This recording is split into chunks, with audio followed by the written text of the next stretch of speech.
नमस्कार, news tablet Bihar Jharkhand देख रहे हैं आप और मैं हूं आपके साथ अक्षत पराग। सहरसा का महिसी विधानसभा क्षेत्र गफूर साहब का गढ़ माना जाता है। वो इसलिए क्योंकि वो यहां से एक या दो नहीं बल्कि 4 बार विधायक के तौर पर चुने गए। उनके निधन के बाद से राजद के सामने ये बड़ी चुनौती थी कि वो महिसी विधानसभा क्षेत्र से एक नए और मजबूत उम्मीदवार को चुने। और ये तलाश शायद तब खत्म हुई जब 3 सितंबर 2020 को पूर्व बीडीओ डॉक्टर गौतम कृष्ण ने राष्ट्रीय जनता दल की सदस्यता ली। आज हमारे साथ बातचीत करने के लिए सीधे गौतम कृष्ण जी मौजूद हैं। सर, आपका बहुत बहुत स्वागत है हमारे इस खास कार्यक्रम में। मैं पहले आपको इनका परिचय दे दूं कि गौतम कृष्ण जी ने देश की प्रतिष्ठित परीक्षाओं में से एक बीपीएससी में सफलता हासिल की। बीडीओ का पद इनको मिला। 14 महीने इन्होंने सेवा दी उस पद पर और उसके बाद इन्होंने इस्तीफा देकर राजनीति में आने का मन बना लिया। 2015 में इन्होंने पप्पू यादव की पार्टी जन अधिकार पार्टी से महिसी विधानसभा से चुनाव लड़ा और 2020 में इन्होंने राजद की टिकट पर महिसी से चुनाव लड़ रहे हैं। ये हमारे साथ गौतम कृष्ण जी है। हम इनसे चुनावी मुद्दों पर थोड़ी देर बाद बात करेंगे, महिसी पर थोड़ी देर बाद आएंगे। पहले सर, हमारे दर्शक ये जानना चाहते हैं कि आपने इतनी कड़ी मेहनत के बाद बीपीएससी में सफलता हासिल की, आप बीडीओ जैसे पद पर गए, उसके बाद क्या वजह रही कि आपने उस पद को छोड़ दिया? क्या आप सरकारी सुविधाओं से संतुष्ट नहीं थे या सरकारी कामकाज करने के तौर तरीकों से संतुष्ट नहीं थे? क्या बड़ी वजह रही? सबसे पहले आपको बहुत बहुत धन्यवाद। बहुत बेहतरीन सवाल रखा, क्योंकि आमतौर पे लोग यही जानना चाहता है कि इतनी प्रतिष्ठित नौकरी, जहां आज नौकरी के बारे में कहा जाता है हमारे समाज के बीच में कि यह नौकरी जो है भगवान तो नहीं लेकिन भगवान से कम नहीं है। और मैं भी उसी परिवार से और उसी समाज में से आता हूँ। यहाँ भी नौकरी की आज भी उतनी ही प्रतिष्ठा और उनका महत्व बना हुआ है। लेकिन हर व्यक्ति के काम करने के तौर तरीके और शिक्षा और संस्कार अलग होते हैं। मैंने बचपन में देखा गरीबी, मैंने बचपन में देखा भ्रष्टाचार से आकुत लोगों को देखा। मैंने आम लोगों को हमेशा देखने का काम किया कि लोगों के पास कितनी शिकायतें होती हैं अपने ऑफिसर से और अपने बड़े पदाधिकारियों से। तो जब भी मैं पढ़ रहा था तो लग रहा था कि हे ईश्वर, जब मुझे सफलता मिलेगी, किसी बड़े प्रशासनिक पद पे जाने का मौका मिलेगा, क्योंकि शुरू से ही आईएएस बनने का मन मनसा बनाए हुए थे, तो लगा कि जब मैं ऐसे पद पे आऊँगा तो मैं अपनी वजह से किसी को शिकायत का मौका नहीं दूंगा। इन चीज़ों को लेकर के मैंने पला बढ़ा और शिक्षा पाया, आगे सफलता भी मिली।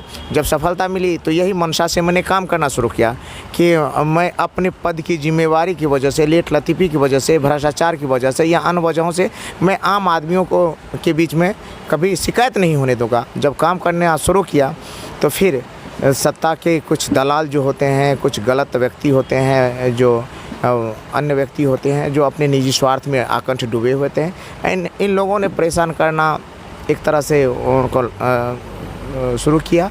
और बाद में होते होते 2 बार सेवा वापसी, 3 केस उस समय, उसके बाद उस प्रपत्र क का गठन करना, उसके बाद और सत्ताधारी पार्टी के नेताओं के द्वारा कुछ दबाव बनाना, गलत मतलब प्रभाव लाना, इन चीज़ों को लेकर के बहुत जब आजीज हो गया तो लगा चलो भाई, जब ईमानदारी से लोग काम करने नहीं देते हैं तो उन्हीं लोगों के बीच में जानते हैं जिन लोगों की वजह से हम ईमानदारी के रूप में काम करना चाह रहे थे। तो फिर मैंने सोचा कि बिल्कुल क्यों नहीं जनता के बीच में जाएं, इलेक्शन लड़ें और उनके इंसाफ के लिए और समाज सेवा के लिए काम करें, यही बात। तो निश्चित तौर पर आपके जवाब से लग रहा है कि आप साफ तौर पर नीतीश कुमार की सरकार पर भ्रष्टाचार का आरोप लगा रहे हैं। बिल्कुल, इसमें साफ तौर पे आरोप क्या लगाना है। अगर मैं आज वीडियो छोड़ करके अगर रोड पे हूँ और समाज सेवा में हूँ, राजनीति में हूँ, तो इनमें बड़ी वजह वही है कि नीतीश कुमार, चूँकि जिस सरकार के अंदर हम काम करते हैं तो निश्चित रूप से ताली कप्तान को तो गाली कप्तान को, प्रशंसा भी अगर आपकी होगी तो आलोचना भी आपकी होगी। और नीतीश कुमार की सरकार में मैंने ज्वाइन किया और फिर जो काम करने के तौर तरीके बना करके सरकार के द्वारा रखे हुए हैं, बिल्कुल ही मैं संतुष्ट नहीं था। इन चीज़ों को लेकर के फिर आगे इस तरह के स्टेप उठाने पड़े। 2015 में जब आपने अपना त्यागपत्र देने का मन बनाया, तब आपके जहन में ये सवाल आए होंगे कि अगर इस बार इस चुनाव में मेरी जीत नहीं होती है तो आगे की राह मेरे लिए कठिन होने जा रही है, क्योंकि ना कोई आय का स्रोत होगा, ना वो सरकारी सुविधाएं होंगी, घर का खर्च कैसे चलेगा। ये तमाम सवाल आपके जहन में निश्चित तौर पर आए होंगे। जी बिल्कुल, बात तो सही है क्योंकि जब आप बड़ा कुछ करने जाते हैं बहुत रिस्क होता है। आपने कहा कि वीडियो जैसे सम्मानित पद को छोड़ना, गरीब घर में पैदा हुआ, जहाँ कोई हमारे लिए बैकबोन नहीं था, ना हमारे लिए कोई सुरक्षित ऐसा संपत्ति था जिसकी वजह से मैं अपने आप को कंफर्टेबल फील करता। लेकिन जब बात आती है सिद्धांत की, जब बात आती है चाल चरित्र और कर्तव्य निष्ठा की, तब इन चीज़ों को देखना कभी कभी हम लोग वाजिब नहीं समझते हैं कि आगे क्या होगा, परिणाम कैसा निकलेगा। बस हम लोग अपने सिद्धांत पे अडिग होते हुए कोई सूली पे चढ़ते हैं, तो कोई शहीद होते हैं, तो कोई अपने सिद्धांतों पे चलकर रोड पे खड़ा हो जाते हैं। लेकिन निश्चित रूप से मानिए कि सिद्धांत तो सिद्धांत होता है, जीत व्यक्ति की नहीं व्यक्तित्व की होती है।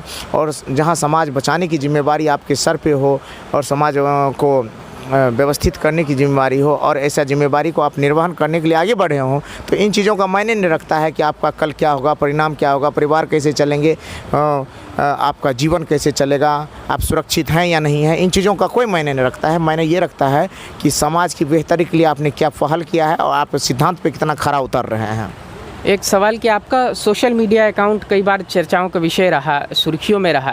कुछ लोग ये आरोप लगाते हैं कि आप किसी की परंपरा संस्कृति पर सवाल खड़े करते हैं, उनको अपमानित करते हैं। क्या इसकी हकीकत क्या है? और अगर ऐसा है, भले ही कोई व्यक्ति आज राजनीति में हो पर इससे पहले वो किसी सरकारी पद पर, पदाधिकारी के पद पर रह चुका है, तो उसको तो कहीं आपको नहीं लगता कि ऐसी चीज़ें, विवादास्पद पोस्ट या आपत्तिजनक पोस्ट जो है उस पद को जो है अपमानित करता है?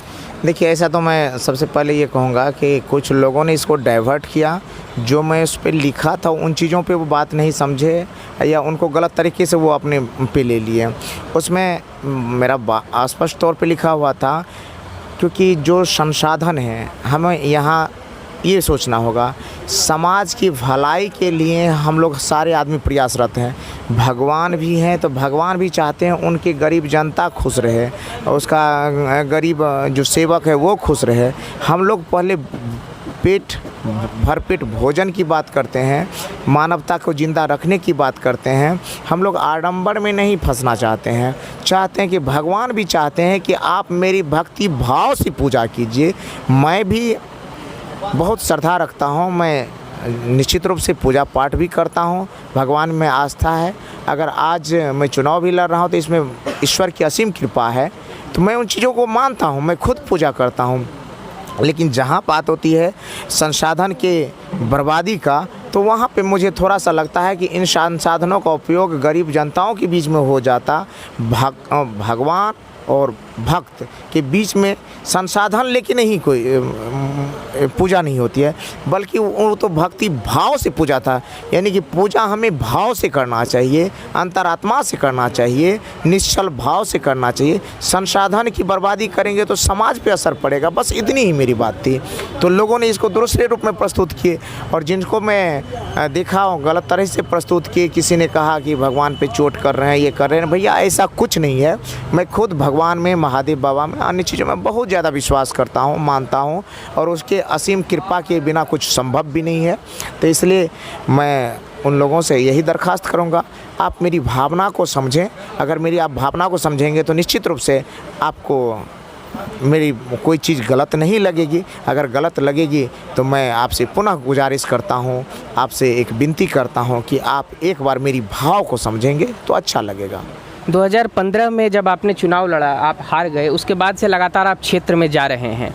इस चुनाव में पिछले चुनाव के परिणाम को ध्यान में रखते हुए आप क्या अपेक्षा कर रहे हैं? बिल्कुल, बहुत सकारात्मक और बेहतर परिणाम की मैं आशा करता हूं, क्योंकि जिस तरह से लोगों का प्यार और आशीर्वाद मिल रहा है, बड़े बुजुर्गों का आशीर्वाद मिल रहा है, युवाओं का जो जोश देखने के लिए मिल रहा है, जो गरीब तबके के आदमी हैं तो उनका एक अलग जोश है, जो नए हैं वोटर्स हैं उनका एक अलग जोश दिखता हूँ, और फिर जो बाढ़ पीड़ित हैं, जो कोसी बांध के अंदर हैं, उनका एक अलग जोश देखता हूँ। तो इन चीज़ों को देख करके तो बहुत पॉजिटिव और बेहतर लग रहा है और उस ऊपर वाले के आशीर्वाद से मुझे लगता है कि हर कामयाबी एक मेहनत के बाद मिलती है। तो मेहनत तो कर रहा हूँ, लेकिन जो सामने में इनका भाव और खुशी और अन्य चीज़ों को देख रहा हूँ, इनसे स्पष्ट लगता है पिछले तुलना में इस बार अपार जन समर्थन मिल रहा है और निश्चित रूप से आप इनके आधार पर परिणाम बेहतरी की उम्मीद कर ही सकते हैं। जी,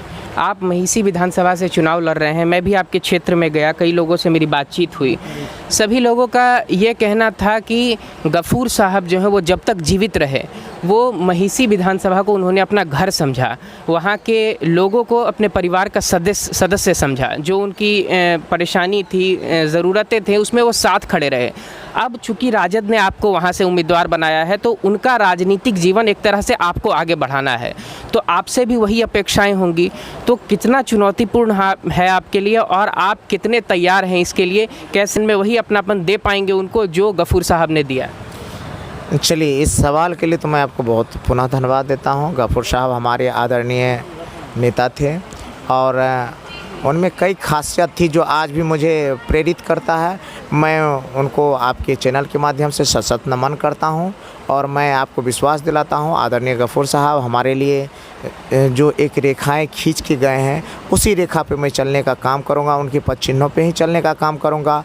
और हमेशा से आज 2500 साल से उनका जो जीवन रहा है वह सामाजिक न्याय की विचारधारा पे चलने का काम किए।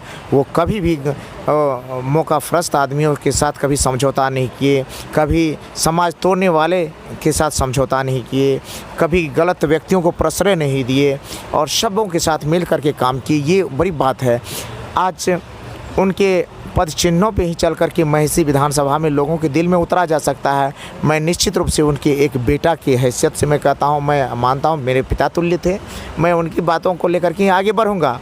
लेकिन जो व्यक्ति समाज में गफूर साहब को बहुत दिलो जान से मानते थे, उनको मैं निश्चित रूप से कहूँगा, आप अब तो गफूर साहब हम इस दुनिया में रहे नहीं, लेकिन गफूर साहब का जो प्यार आपको मिला है उसमें गौतम कहीं से कमी नहीं करेगा और उनके सिद्धांतों पे भी कमी नहीं करेगा। आज बीजेपी हो, एलजेपी हो, जदयू है, ये एक रंगा सियार की तरह है और ये समाज तोड़ने वाली बात है। तो मैं कहता हूँ, जिस समाज में हम पैदा लिए हैं उस समाज को तोड़ने की अगर बात कोई करता हो, चाहे वो मौका प्रस्त हो, तो ऐसे व्यक्ति को हम लोग टॉलरेट कैसे कर सकते हैं। आदरणीय लालू प्रसाद यादव जी ने मुझे बहुत बड़ी जिम्मेवारी दी है, तेजस्वी यादव जी ने बहुत बड़ी जिम्मेवारी दी है। मैं विश्वास दिलाता हूं कि ऐसा उनके विश्वासों पे खरा उतरना मेरी पहली प्राथमिकता है। और हमारे आदरणीय लालू यादव जी समाज के अक़लियतों का हो, पिछड़े भाइयों का हो, गरीब तबकों का है, उनके लिए एक पैगंबर के समान है। एक तरह से आप माने तो उनके लिए ईश्वर के समान है। उनके पद चिन्हों पे चलूँगा और गफूर साहब जो हमारे सम्मानित नेता थे उनके पद चिन्हों पे काम करूँगा।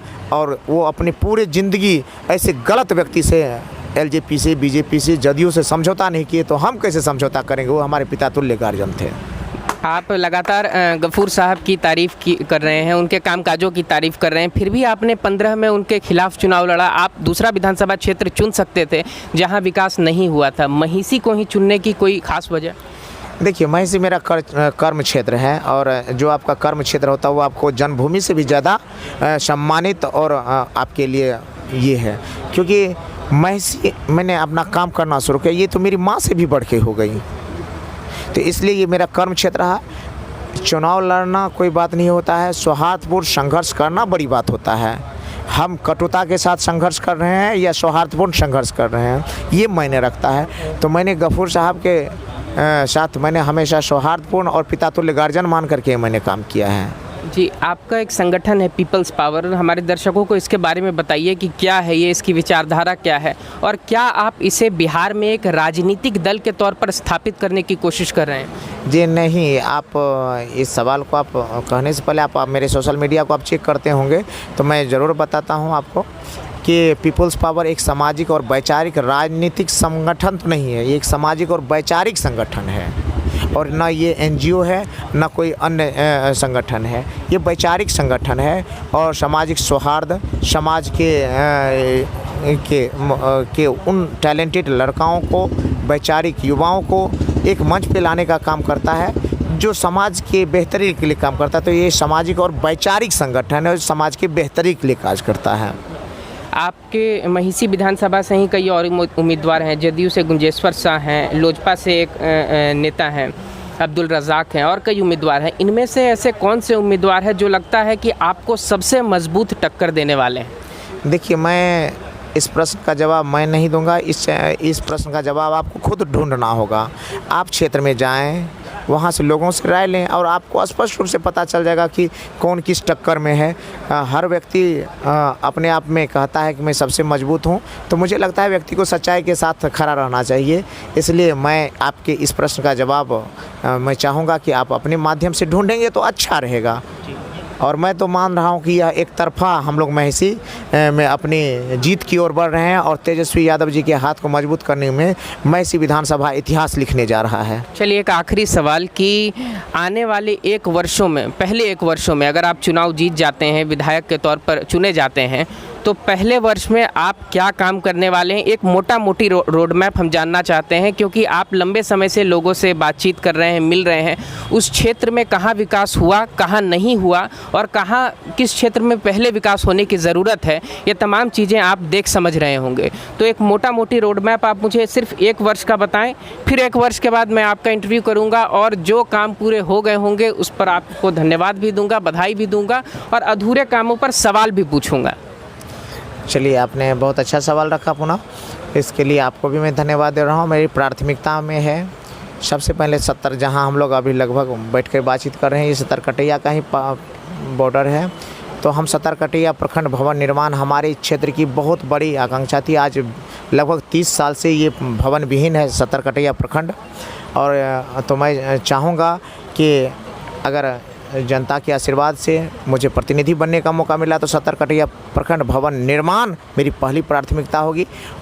ये सतरकटिया में नौहट्टा में चंद्रायन रेफरल हॉस्पिटल को पुनः शुरुआत करके काम वहाँ डॉक्टरी व्यवस्था को सही करना और व्यवस्थित रूप से इलाज किया जाना। ये कोसी के लिए ये एक लाइफलाइन जैसा होगा हॉस्पिटल। उसका नाम कंदाहा पर्यटन स्थल के रूप में कैसे विकसित किया जाए, क्योंकि यह बड़ा प्रोजेक्ट है, इसलिए कैसे विकसित किया जाए इसके लिए मैं काम करूँगा।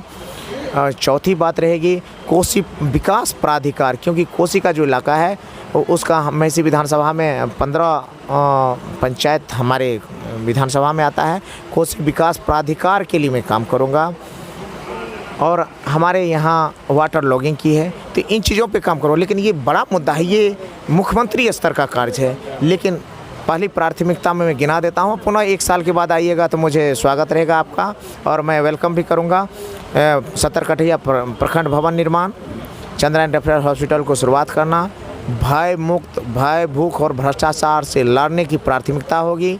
हमारा BDO CO और थाना प्रभारी यहाँ पर बिना दलालों का दलाल मुक्त कार्य होगा। स्कूल बेहतर से चलने लगेगा और आम आदमी की समस्या के लिए तत्पर रहूँगा। इन चीज़ों को अगर आप देखेंगे तो यही मेरी प्राथमिकता में होगा। शिक्षा, हॉस्पिटल, स्वास्थ्य और भ्रष्टाचार मुक्त अंचल कार्यालय, प्रखंड कार्यालय, थाना, इन चीज़ों में काम करना। CDPO, इन चीज़ों में भ्रष्टाचार मुक्त व्यवस्था रहेगी, इसको मैं प्राथमिकता पे लेके चलूँगा। और आम आदमी की जो शिकायतें जनप्रतिनिधियों से होती है कि वो दर्शन नहीं देते हैं, भाग गए हैं, चले गए हैं, इन चीज़ों का मैं आपके चैनल के माध्यम से कहूँगा कि इन लोगों को लगेगा कि मेरा बेटा जो प्रतिनिधि के रूप में है वो मेरे बीच में है और मेरे दुख और सुख का हिस्सा है। बहुत बहुत शुक्रिया गौतम जी हमसे बातचीत करने के लिए। आपको चुनाव के लिए ढेर सारी शुभकामनाएं। तो ये थे हमारे साथ महिषी विधानसभा से महागठबंधन के उम्मीदवार गौतम कृष्ण, जो पूरी मजबूती के साथ कह रहे हैं कि इस बार महिषी विधानसभा की जनता इन्हें अपना नेता चुनने जा रही है और आने वाले कुछ ही वर्षों में महिषी विधानसभा विकास के हर पैमाने पर फ्रंट पर खड़ा मिलेगा।